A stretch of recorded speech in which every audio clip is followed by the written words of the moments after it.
Hello friends, welcome back to our YouTube channel Shiksha board. मैं हूं आपका साथी दीपक साहू। ठीक है, जो बेसिकली आज कराने जा रहा हूं एक्सरसाइज 3.4। एक्सरसाइज 3.4 करने से पहले हम इसकी में लगने वाली सारे बेसिक्स को क्लियर कर लेंगे, इसका इंट्रोडक्शन दे देंगे, क्योंकि अगर आपका कॉन्सेप्ट क्लियर है तो क्वेश्चन क्लियर है। ठीक है, तो जो भी बच्चा इस चैनल पे पहली बार विजिट कर रहा है, प्लीज़ चैनल को सब्सक्राइब करिए शिक्षा बोर्ड को, और जो वीडियो को देख रहे हैं आप वीडियो को लाइक करें, अपने दोस्तों के साथ शेयर करें। और ध्यान रखें कि अगर आप प्रॉपर पढ़ने बैठे हैं तो अपने साथ कॉपी पेन लेकर बैठें, सो दैट कि आप उसे नोट डाउन कर सकें, जो आपको फ्यूचर में काम आए। ठीक है, तो चलिए हम शुरू करते हैं। तो एक सेकंड। हाँ, सबसे पहले एक्सरसाइज करने से पहले हम पैलोग्राम यानी क्वाड्रिलेटरल में जो हमने पैलोग्राम टॉपिक पढ़ा, जो पिछले पिछले एक्सरसाइज में, वो जिसने नहीं देखा है वो उस वीडियो को जाकर देखे। उसमें हम कुछ स्पेशल पैलोग्राम के बारे में पढ़ेंगे। ठीक है, अब देखिए क्वाड्रिलेटरल क्या होता है। क्वाड्रिलेटरल वो पॉलीगन जिसके 4 साइड होते हैं, है ना। अब इसी क्वाड्रिलेटरल में आपके बहुत सारे फिगर आते हैं, जैसे कि आ गया आपका parallelogram, rectangle, trapezium, rhombus, square, kite and many more. ठीक है, जो भी है एक दो जो बचे कुचे हो, तो इन सब के बारे में मैंने सारी प्रॉपर्टीज़ आपको बताई हैं। जिन्होंने नहीं देखी वो हमारी पिछली वीडियो जाके देखें, और जिन्होंने शुरू से ही चैप्टर नहीं देखा है वो इंट्रोडक्शन से देखें। पूरी एक्सरसाइज में बहुत ही प्रॉपर तरीके से समझाता हुआ चल रहा हूँ। ठीक है, तो इनमें हमने एक पढ़ा था पैलोग्राम। पैलोग्राम में हमने ये पढ़ा था कि कोई भी ऐसा पॉलीगन या क्वाड्रिलेटरल जिसमें 4 साइड होते हैं, जिसमें अपोजिट साइड्स पैरेलल होते हैं और अपोजिट एंगल क्या होते हैं, इक्वल मेज़र के होते हैं, उसे हम क्या कहते हैं, पैलोग्राम कहते हैं। जैसे कि इस फिगर में आपका बेसिकली क्या है, ये एंगल इसके बराबर है और ये एंगल इसके बराबर है। सेम उसके अलावा ये साइड इसके पैरेलल है और ये साइड इसके पैरेलल है। ठीक है, तो ये बेसिकली हमारे बेसिक प्रॉपर्टी थी किसकी, किसी भी पैलोग्राम की। अब यहाँ पर स्पेशल पैलोग्राम में हम क्या पढ़ने वाले हैं, ज्योमेट्री में कुछ ऐसे पैलोग्राम होते हैं जो क्वाड्रिलेटरल होते हैं। ठीक है, यानी कि पैलोग्राम हमारे क्वाड्रिलेटरल होते हैं जहाँ पर उनके अपोजिट साइड्स क्या होते हैं, पैरेलल होते हैं। और कुछ स्पेशल केसेस होते हैं पैलोग्राम का, जिनमें हम बेसिकली पढ़ेंगे 3 ही पढ़ेंगे, रेक्टेंगल, रोम्बस और स्क्वायर। ठीक है, तो सबसे पहले बात करें हम रेक्टेंगल की। तो देखिए रेक्टेंगल हमारा पैलोग्राम कैसे है ये पता होना चाहिए। एक रेक्टेंगल में 4 साइड होता है एंड सो ऑन, एक पैलोग्राम में भी 4 साइड होता है। एक रेक्टेंगल में अपोजिट साइड्स इक्वल होते हैं, सो ऑन पैलोग्राम में भी अपोजिट होते हैं। रेक्टेंगल में अपोजिट साइड बराबर होते हैं, पैलोग्राम में भी अपोजिट साइड बराबर होते हैं। इसके अलावा रेक्टेंगल में सारे एंगल 90 के होते हैं, यानी कि ये भी 90 ये भी 90 हो जाएगा अगर ये रेक्टेंगल होता तो। ठीक है, और वही हमारा पैलोग्राम में भी अपोजिट एंगल बराबर होते हैं। ठीक है, तो देखिए एक रेक्टेंगल क्या होता है, एक रेक्टेंगल जिसमें सारे एंगल क्या होते हैं, इक्वल होते हैं 90 डिग्री के। अब यहाँ पर रेक्टेंगल में ये तो 90 डिग्री के हो गए, यानी कि ये 90 है ये भी 90 है, यानी ये दोनों तो बराबर हो ही गए, है ना। और सो ऑन हमारे पैलोग्राम में भी होता है, ये और ये जो एंगल होता है, ये और ये अपोजिट एंगल वो बराबर होता है। तो इस तरह से तो ये पैलोग्राम ही हो गया। ठीक है, अगला अपोजिट साइड्स क्या होते हैं, इक्वल और पैरेलल। एक रेक्टेंगल में अपोजिट साइड का जो लेंथ होता है वो इक्वल होता है, और तो और जो हमारे अपोजिट साइड होते हैं वो एक दूसरे के पैरेलल भी होते हैं। और सो ऑन हमारा एक पैलोग्राम में भी होता है, यानी कि रेक्टेंगल भी तो पैलोग्राम हो गया। Diagonals are equal in length. अब देखो यहाँ पर ये सिंप्लीफाइड तरीके से बताया है। यहाँ पर हमारा होना चाहिए कि जो पैलोग्राम होता है उसमें क्या होता है, डायगोनल्स एक दूसरे को इंटरसेक्ट करते हैं, और सो ऑन एक रेक्टेंगल में भी डायगोनल्स क्या करते हैं, एक दूसरे को इंटरसेक्ट करते हैं। तो यानी कि ये बेसिकली क्या हो गया, एक पैलोग्राम ही हो गया। यानी जो हमारा रेक्टेंगल है वो पैलोग्राम की सारी प्रॉपर्टी को फॉलो कर रहा है। तो यहाँ से हमें पता चलता है कि एक रेक्टेंगल हमारा पैलोग्राम है। ठीक, अब रेक्टेंगल की क्या बेसिक प्रॉपर्टी हैं जो आपको पढ़नी है। पहला कि जो रेक्टेंगल होता है वो राइट एंगल बनाता है। रेक्टेंगल के जितने भी एंगल होंगे, 4 ही तो होते हैं, ठीक है, वो चारों क्या होंगे, राइट एंगल के होंगे। और जो डायगोनल होगा वो इंटरसेक्ट करता है एक दूसरे को इक्वल्स में। यानी कि अगर मैं इसको नाम दे दूँ ABCD और ये O पॉइंट, तो OC जो होगा वो बराबर होगा AO के, बराबर बराबर बांटता है। ठीक, अब दूसरा आता है हमारा रोम्बस। रोम्बस क्या होता है, ये भी एक पैलोग्राम है जिसमें सारे साइड्स क्या होते हैं, इक्वल। अगर सारे साइड इक्वल हैं तो अपोजिट साइड तो इक्वल होंगे ही होंगे, है ना। एक रोम्बस में क्या होता है, ये थोड़ा सा स्लैंट कर दो इसको, ठीक है। यहाँ अपोजिट एंगल बराबर मेज़र का होता है, और देखो ये 10 सेंटीमीटर का है तो ये भी 10 सेंटीमीटर का होगा, यानी कि अपोजिट साइड तो बराबर हो ही रहे हैं। अगर चारों बराबर है तो अपोजिट तो बराबर होंगे ही होंगे। अपोजिट एंगल इक्वल होते हैं, देखो ये एंगल इसके बराबर हो गया और जो दूसरा एडजेसेंट एंगल है वो भी दूसरे वाले के बराबर हो गया, यानी अपोजिट एंगल एक दूसरे के बराबर है, ठीक। यहाँ पर जो डायगोनल होता है वो बाइसेक्ट करता है एक दूसरे को, और क्या करता है, जो हमारा रोम्बस होता है उसमें डायगोनल जो बाइसेक्ट करते हैं ना, वो डायगोनल तो बाइसेक्ट कर ही रहे हैं। जैसे ये मैंने रोम्बस बनाया वैसे तो स्क्वायर बनाया, और तो और ये जो डायगोनल जहाँ पर इन्होंने बाइसेक्ट किया है ये वाला पोर्शन, ये 90 डिग्री होता है, यानी परपेंडिकुलर होता है, ठीक है। लेकिन यहाँ जो डायगोनल होता है वो बराबर नहीं होता। अब यहाँ स्क्वायर बनाया तो इसलिए ये डायगोनल में भी तुम्हें आपको बराबर दिख रहा हो, लेकिन रोम्बस हमारा थोड़ा सा तिरछा होता है, उसका एंगल डिफ़र करता है। अपोजिट एंगल, ये एंगल और ये एंगल ही बराबर होगा। अब देखो यहाँ जो डायगोनल है ये काफ़ी लंबा है as compare to this one, ठीक है। तो यहाँ से आपको पता चल गया होगा कि डायगोनल जो होते हैं वो इंटरसेक्ट तो करेंगे 90 डिग्री पे, लेकिन कि वो इक्वल नहीं होंगे।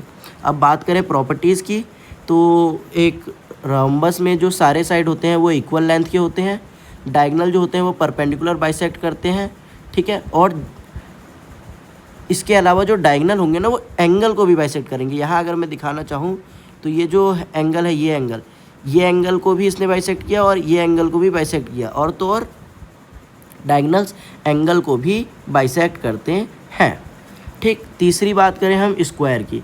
स्क्वायर एक ऐसा पैरेललोग्राम है जिसके सारे साइड्स इक्वल हैं, सारे एंगल इक्वल हैं और वो 90 डिग्री के हैं, ठीक है। इट इज़ बोथ, ये जो हमारा स्क्वायर है ये रेक्टेंगल भी है और रोम्बस भी है। अब देखो मैं समझाता हूँ। सबसे पहले आ गया पैरेललोग्राम, पैरेललोग्राम के अंदर आ गया रेक्टेंगल, ठीक है, और क्या आ गया, रोम्बस आ गया, ठीक है। अब रेक्टेंगल आने के बाद रोम्बस आया, और उसके बाद बात करते हैं स्क्वायर की। तो रेक्टेंगल के अंदर भी स्क्वायर आ जाता है, रोम्बस के अंदर भी स्क्वायर आ जाता है, यानी अल्टरनेटली ये सारी प्रॉपर्टी फॉलो कर रहा है, रोम्बस की भी, रेक्टेंगल की भी, पैरेललोग्राम की भी, ठीक है। तो ये अल्टीमेटिज्म हो गया, ठीक है।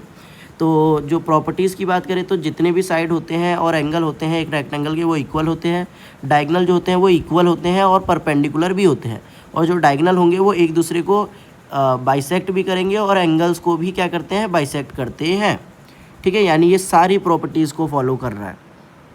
अब देखो इसको मैं थोड़ा सिंप्लीफाइड एक चार्ट बनवाया मैंने, उससे करता हूँ। Special note parallelogram versus other type of quadrilateral. सबसे पहले बात करें या पैरेललोग्राम प्रॉपर्टी की, तो पैरेललोग्राम में एक ही प्रॉपर्टी आपको ध्यान रखनी है कि अपोजिट साइड्स क्या होंगे, इक्वल होंगे और पैरेलल होंगे, ठीक है। अब यहाँ पर 90 डिग्री होना ज़रूरी नहीं है, साइड्स इक्वल हो ये भी ज़रूरी नहीं है, मतलब सारे साइड्स अपोजिट साइड तो होंगे ही होंगे। डायगोनल इक्वल हो ये भी ज़रूरी नहीं है, डायगोनल परपेंडिकुलर हो ऐसा भी नहीं है, ठीक है। एक रोम्बस कह रहा हूँ, एक पैरेललोग्राम इस टाइप का फिगर होता है, ठीक है। अगर मैं इसको अच्छे से बनाऊँ तो ये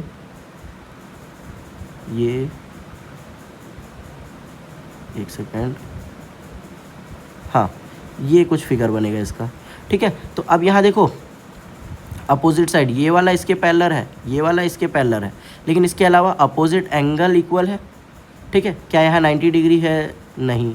क्या यहाँ सारे साइड इक्वल है, नहीं। क्या डायगोनल इक्वल होंगे, देखो एक डायगोनल ये बन रहा है और एक डायगोनल ये बन रहा है, आपको साफ साफ दिख रहा होगा ये वाला डायगोनल बड़ा है इस वाले से, ठीक है। क्या डायगोनल इक्वल है, नहीं। क्या परपेंडिकुलर है, देखो ये 90 डिग्री तो कहीं से भी नहीं है, और अगर ये होता तो ये भी होना चाहिए, तो दोनों नहीं है तो परपेंडिकुलर भी नहीं है, ठीक है। वहीं बात करें रेक्टेंगल की, तो रेक्टेंगल कैसा होता है हमारा, इस टाइप का कोई फिगर होता है, ठीक है, जहाँ देखो अपोजिट साइड इक्वल है, सारे एंगल 90 डिग्री के हैं। क्या सारे साइड इक्वल है, नहीं। यहाँ पर ये मात खा गया, ठीक है, मतलब कि अपोजिट साइड इक्वल तो है लेकिन सारे साइड इक्वल नहीं है। क्या डायगोनल इक्वल है, बिल्कुल है। देखो ये डायगोनल और ये डायगोनल इक्वल लेंथ का ही होगा, क्योंकि अगर मैं इसको यहाँ तक का देखूँ तो ये एक ट्रायंगल है और इस ट्रायंगल का ही कॉन्ग्रुएंस ट्रायंगल बनता है दूसरे साइड, यानी कि जितना लेंथ इसका होगा उतना ही इसका होगा, ठीक है। डायगोनल परपेंडिकुलर है, नहीं। रेक्टेंगल में डायगोनल परपेंडिकुलर हो ये ज़रूरी नहीं है, ध्यान रखना है, ठीक। बात करें रोम्बस की, तो रोम्बस कैसा होता है, चलो ये बना लेते हैं।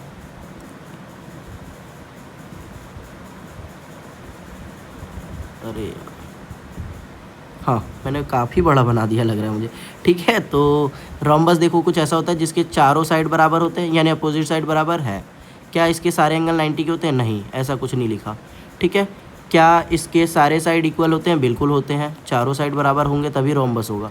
और क्या इसके डायगोनल परपेंडिकुलर होते हैं? हाँ, याद रखना है कि रोम्बस में डायगोनल परपेंडिकुलर होते हैं, 90 डिग्री बनाएगा ही बनाएगा, ठीक। वहीं अब जल्दी से मैं बात कर लेता हूँ स्क्वायर की, ठीक है। तो स्क्वायर ऐसा कुछ शेप होता है जिसके देखो अपोजिट साइड इक्वल हैं, सारे एंगल 90 डिग्री हैं। क्या इसके सारे साइड इक्वल हैं? बिल्कुल हैं, चारों इक्वल है। क्या डायगोनल इक्वल हैं? बिल्कुल होंगे, ये देखो एक डायगोनल ये और एक डायगोनल ये दोनों बराबर होंगे। उसके अलावा क्या डायगोनल परपेंडिकुलर है? बिल्कुल है, अभी हमने प्रॉपर्टीज़ में पढ़ा है। तो ये सारे लॉज को फॉलो करता है, ठीक है। चलो आगे बढ़ते हैं, इसको मैं इरेज कर दूँ, एक सेकेंड, ठीक है, जितना इरेज हो पाया। चलो एक्सरसाइज में जाते हैं। सबसे पहले पहला question, state whether the following statement are true और फॉल्स। हमें यहाँ बताना है कि जो ये स्टेटमेंट है ये ट्रू है या फॉल्स है। देखो यहाँ कह रहा है ऑल रेक्टेंगल आर स्क्वायर, क्या सारे रेक्टेंगल स्क्वायर होते हैं? देखो एक चीज़, स्क्वायर कुछ इस तरह का फिगर है जिसके चारों साइड बराबर होते हैं, ये तो रेक्टेंगल बन गया, ठीक है। और रेक्टेंगल कुछ इस तरह का फिगर होता है जिसमें अपोजिट साइड बराबर होते हैं। तो यहाँ पर इसको मैं इरेज करके दोबारा बनाता हूँ, एक सिमिलर कुछ तो बने कि स्क्वायर जैसा भी तो लगे, ठीक है। तो यहाँ पर देखो, क्या ये जो रेक्टेंगल है ये स्क्वायर की प्रॉपर्टी फॉलो कर रहा है? नहीं। तो अगर ये रेक्टेंगल स्क्वायर की प्रॉपर्टी फॉलो नहीं कर रहा तो ये रेक्टेंगल स्क्वायर कैसे हो सकता है? नहीं हो सकता ना। तो यहाँ हम लिख देंगे फॉल्स। अब रीज़न क्या दे सकते हैं हम? ये रीज़न दे सकते हैं कि जो हमारा स्क्वायर होता है वो रेक्टेंगल तो है, जो स्क्वायर है ये देखो ये रेक्टेंगल की सारी प्रॉपर्टी फॉलो करता है, लेकिन जो रेक्टेंगल है वो स्क्वायर नहीं है। या आप ये रीज़न दे सकते हो कि in square all sides are equal but in rectangle all sides are not equal, ठीक है। स्क्वायर में सारे साइड बराबर होते हैं, अगर रेक्टेंगल के भी सारे साइड बराबर होते तो वो स्क्वायर ही होता ना, ठीक है। अगला, ऑल रोम्बसेज आर पैरेललोग्राम, क्या सारे रोम्बस पैरेललोग्राम है? बिल्कुल है। देखो रोम्बस क्या होता है हमारा, इस टाइप का एक फिगर, एक सेकेंड,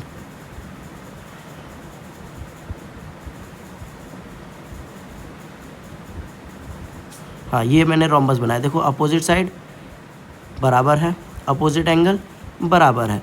तो यही चीज़ हमारा किस में होता है? पैरेललोग्राम में भी होता है कि अपोजिट साइड बराबर होना चाहिए, अपोजिट एंगल बराबर होना चाहिए। तो हम कह सकते हैं यस ऑल रोम्बसेज आर स्क्वायर, यानी ट्रू, ठीक है। और रीज़न क्या होगा? अपोजिट साइड रोम्बस का इक्वल होता है और पैरेलल भी होता है, तो यानी कि वो पैरेललोग्राम है, ठीक। अगला, all squares are rhombuses and also rectangle, जितने भी स्क्वायर हैं, मैंने अभी बताया कि स्क्वायर सबकी प्रॉपर्टी फॉलो करता है, जितने भी स्क्वायर हैं वो रोम्बस है, बिल्कुल है, स्क्वायर रोम्बस होता है। और क्या रेक्टेंगल है? रोम्बस रेक्टेंगल में आ जाता है क्या? नहीं, लेकिन स्क्वायर रेक्टेंगल में आता है क्या? बिल्कुल आता है, तो इसका ट्रू हो जाएगा, ठीक है। सी का भी हमारा क्या हो जाएगा? ट्रू। जितने भी हमारे स्क्वायर हैं वो रोम्बस भी हैं और रेक्टेंगल भी। क्या सारे स्क्वायर हमारे पैरेललोग्राम नहीं होते? All squares are not parallelogram. अब यहाँ पर ये क्या हो गया? खुद ही गलत हो गया, क्योंकि जो हमारा स्क्वायर है वो पैरेललोग्राम का ही स्पेशल टाइप है, तो स्क्वायर तो पैरेललोग्राम है, तो यहाँ हम लिखेंगे फॉल्स। उसके बाद ऑल काइट्स आर रोम्बसेस, जितने भी हमारे काइट हैं क्या वो रोम्बस है? अब देखो काइट हमारा किस टाइप का फिगर है, इस टाइप का कोई एक फिगर है, ठीक है। हाँ, मैं इसको सेपरेट ही बना लेता हूँ।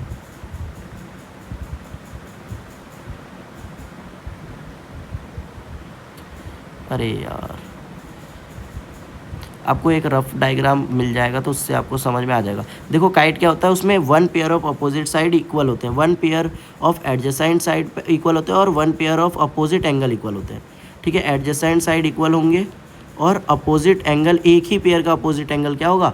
इक्वल होगा। लेकिन रोम्बसेज में क्या होना चाहिए? सारे साइड बराबर होने चाहिए, यहीं पर गलत हो गया, तो यहाँ हम सीधे फॉल्स लिख सकते हैं। और सारे एंगल, अपोजिट एंगल बराबर होना चाहिए, यहाँ सिर्फ एक ही पेयर अपोजिट एंगल बराबर है, बाकी नहीं है, ठीक है। तो सबसे बड़ी बात कि रोम्बस के सारे साइड बराबर होते हैं, काइट के नहीं होते। क्या सारे रोम्बस काइट हो सकते हैं? बिल्कुल सारे रोम्बस काइट हो सकते हैं, ठीक है, क्योंकि रोम्बस जो है उसकी प्रॉपर्टी क्या होती है? अपोजिट एंगल बराबर, और वही काइट में भी अपोजिट एंगल क्या होते हैं? बराबर होते हैं। एडजेसेंट साइड इक्वल होने चाहिए, उसमें चारों इक्वल हैं, तो यानी एक दूसरे के तो इक्वल होंगे ही होंगे, तो ये वाला तो ट्रू हो गया। क्या सारे पैरेललोग्राम ट्रेपीजियम है?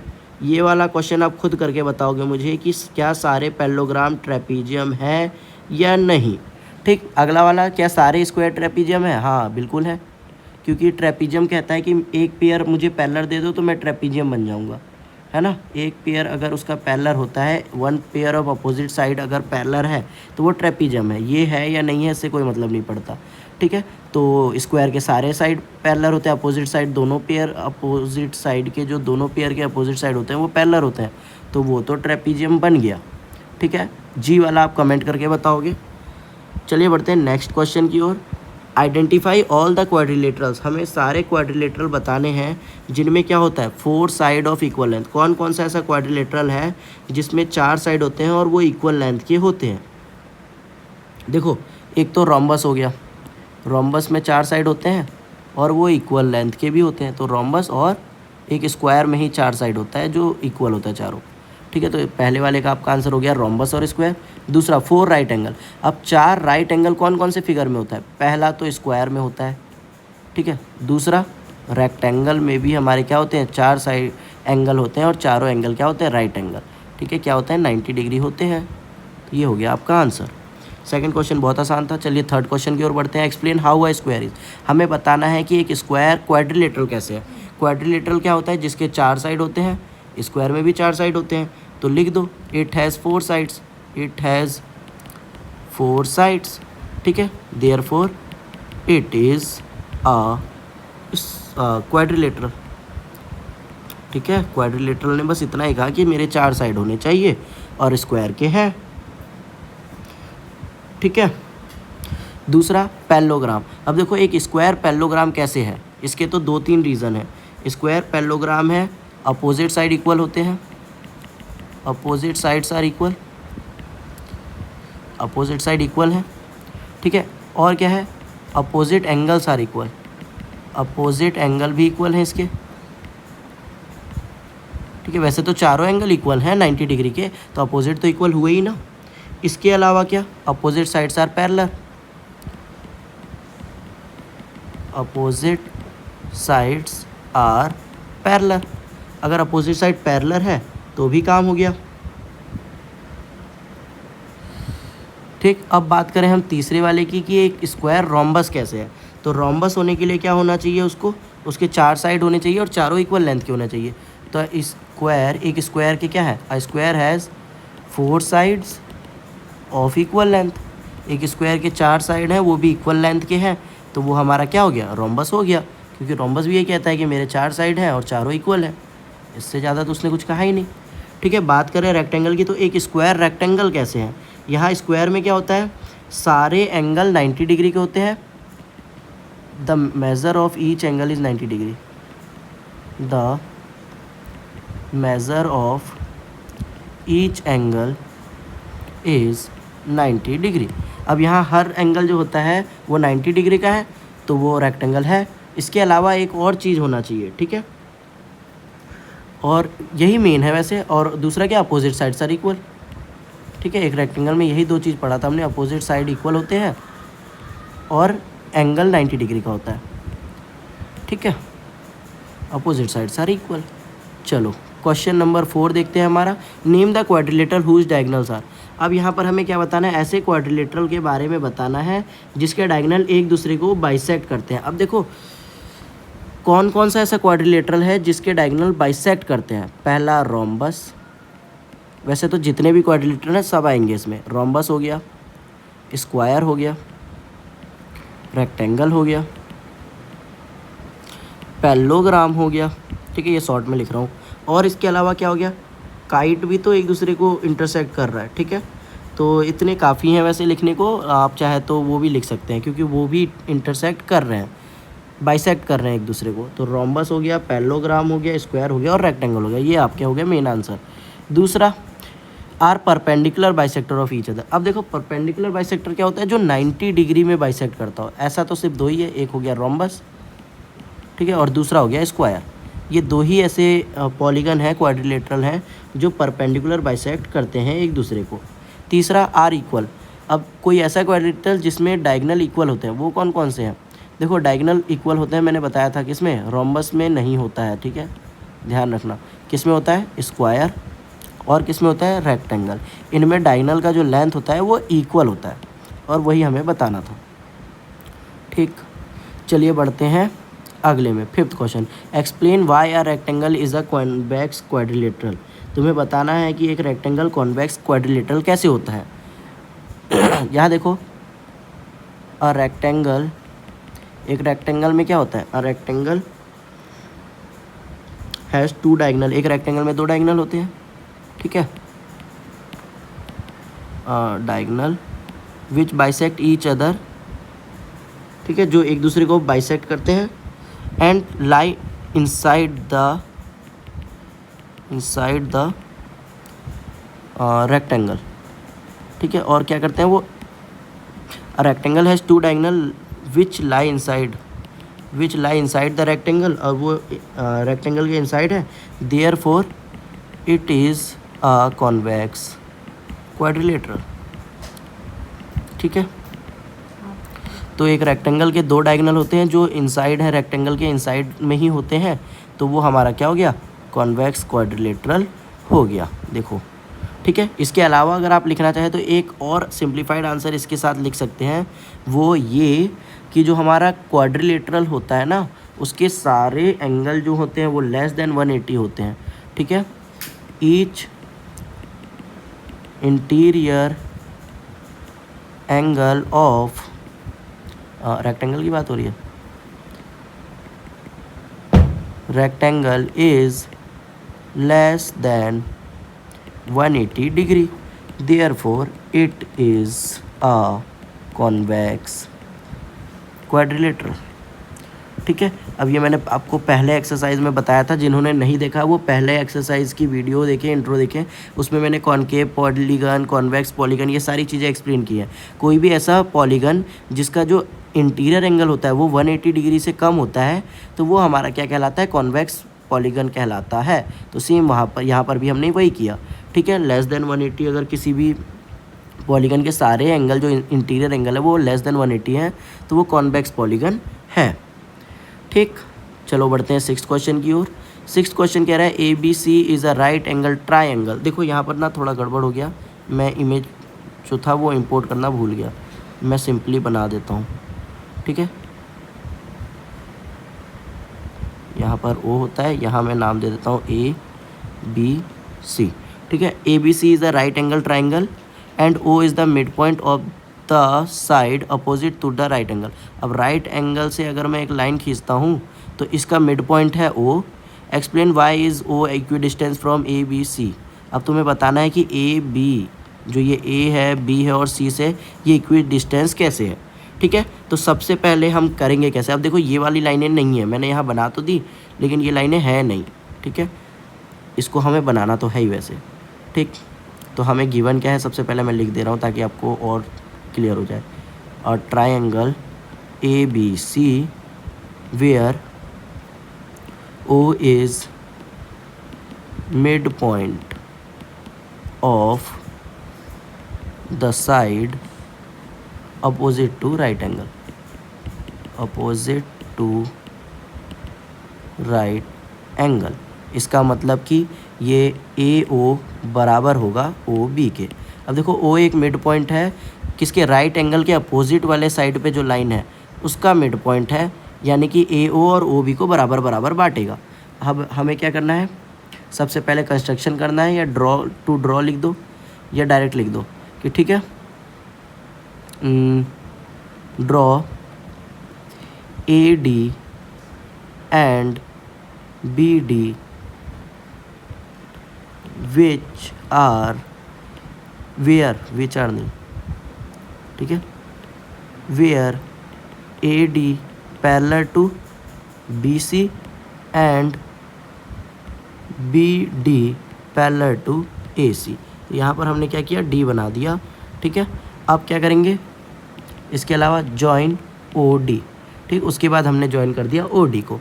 अब यहाँ पर OD को जब हमने ज्वाइन कर दिया तो यहाँ पर आपको देखने पर पता चलेगा, after drawing we can see that here ABCD is a rectangle. यहाँ पर हमें देखने को मिल रहा है कि ABCD क्या है, एक रेक्टेंगल है।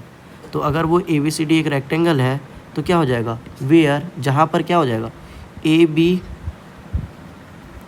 AB को रहने दो, अब चलो बना ही देते हैं, अब लिख दिया तो A B and C D are diagonal, जहाँ पर ए बी और सी डी क्या है, डायगनल है।